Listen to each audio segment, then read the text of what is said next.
simple delivery, a quiet home, and a 7-year-old girl who vanished in minutes. No noise, no struggle, no warning. But what police discovered next would expose a nightmare hiding in plain sight. Athena Strand was just 7 years old, full of life, playful, curious, always moving. The kind of child who filled every room with energy. She lived in a peaceful Texas town where danger felt almost impossible. Her world was small, but warm, safe, and full of love. And that's what makes what happened next so disturbing. That evening, something changed. At first, it didn't seem unusual. Children wander, they hide, they get quiet, but then, silence. Her name echoed through the house. No answer. Rooms were checked, closets searched. Every corner looked at twice. Nothing. Panic spread quickly, because Athena was gone. Police arrived fast. Search teams flooded the area. Neighbors stood outside watching as fear spread through the quiet town. Then one detail stood out. A delivery had been made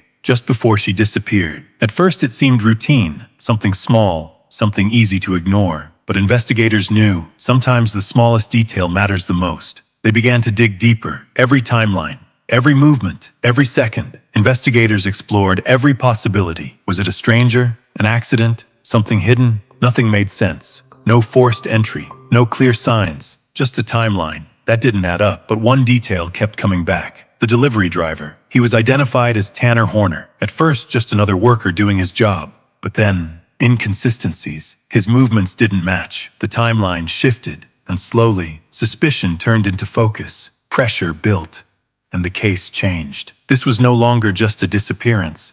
It was something darker. As investigators closed in, the truth began to surface. What happened that evening was not random, not a mistake. A normal moment turned into something irreversible. A simple delivery became the center of a tragedy that shook the entire nation. The case moved into the courtroom. Evidence was presented. Timelines were reconstructed. Every detail examined. And in 2026, a final decision was delivered. Justice, in the legal sense. But for the family, some losses never fade. Because this story isn't just about a crime. It's about how quickly everything can change. A normal evening, a simple moment, and a silence that never truly ended.